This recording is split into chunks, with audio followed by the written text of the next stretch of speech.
So Randy, we're coming up on the 100-year centennial of the Race Massacre, and it's going to get a lot of attention over these next couple of weeks and months. Why do you think, after so long, this story is still so intriguing to people? Well, there's a lot of mystery to it, and there's a lot of people that, especially in the broader culture, in the country and in the world, who are unfamiliar with it. And of course, it is a centennial.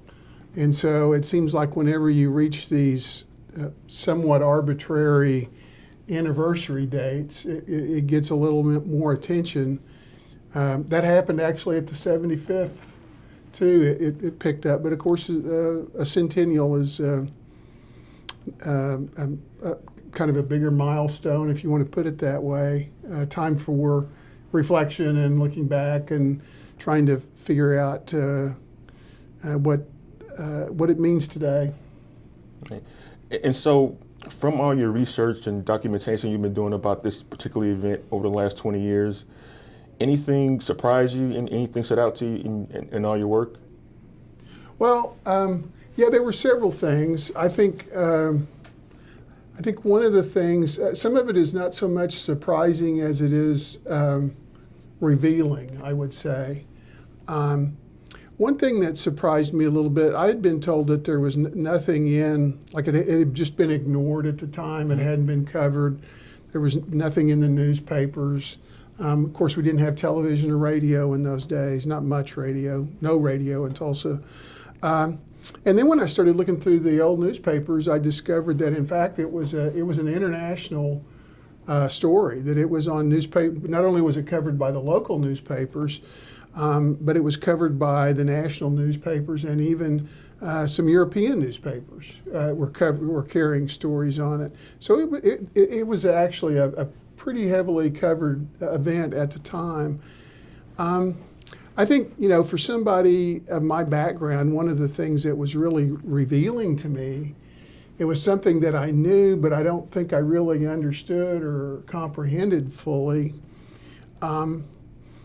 was just the role that race and racism played, not only in Tulsa, but in the entire country in those days. It was really ingrained into every aspect of life, and really controlled what a large share of the population, not only Black Americans, but really any kind of minority, and for that matter, women.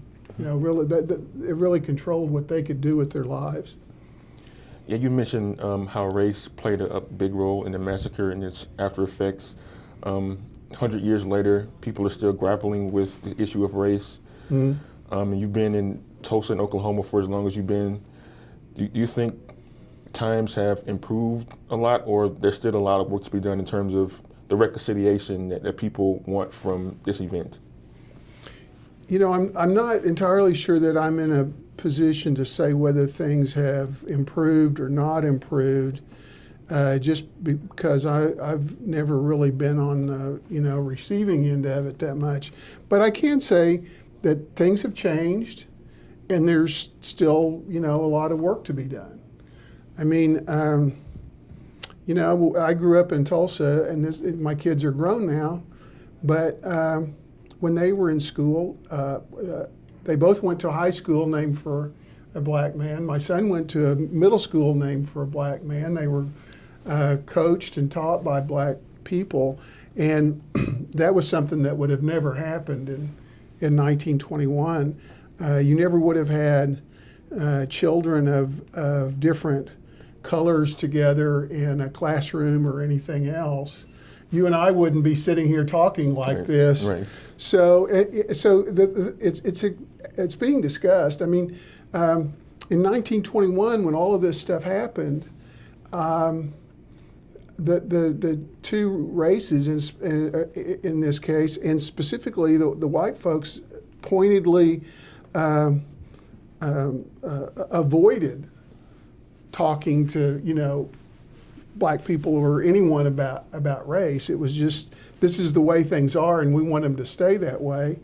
And I think that's part of the reason why 100 years later we're still talking about it in the way that we are. Not that we wouldn't still be talking about it, but I think it would be in a different context. And, there were a lot of questions left unresolved in 1921 and for decades afterwards.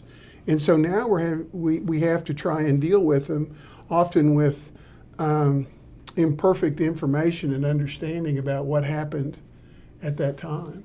Right. I know a lot of people in the Tulsa community want something to come of this, I guess, recognizing the 100th year of the massacre. And one of those things is reparations. Yeah. Is from your research and what happened in 1921 and the effects of it, is there a case to be made for that? Well, of course, there's always a case to be made for that. And I think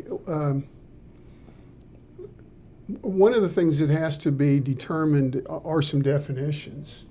And so what are we hoping to address? Is it a single event, or is it a continuum of society, of policies? Are we trying to correct what the inequities of today? Are we trying to address those? Or are we trying to fix something that, like I said, this one event? Are we trying to do both? How are we going to do that? So, I think that there is the potential for something to happen. Mm-hmm. What that is, I'm not exactly sure. And all of the possibilities have promise, but they also have difficulties. So, I think it has to be talked about, and some way, some kind of an agreement has to be reached about, first of all, what it is we're trying to address, and then how we address it.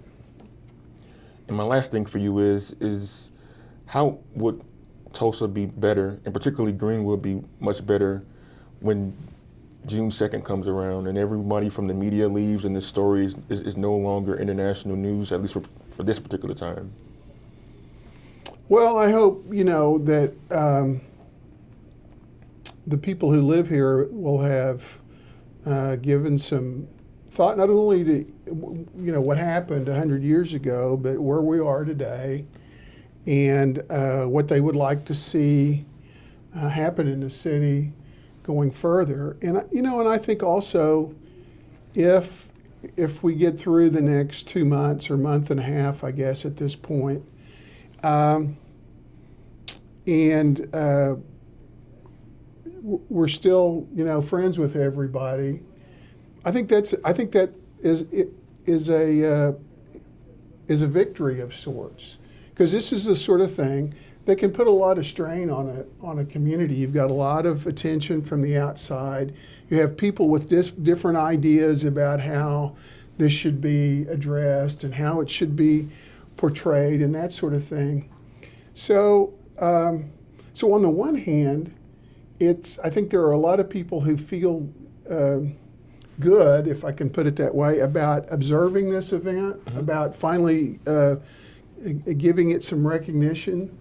But I also think, it's like any big event. It's like having a big family wedding and everybody comes in, and yes, it's a big thing. And I don't want to say it's a celebration, because this is the anniversary of a time when a lot of people died, but it's also I think it's a stressful time for the community. And so I suspect that there'll be kind of a collective sigh about the middle of June. Maybe everybody will show up for Juneteenth and they'll just be in a mood to let it go.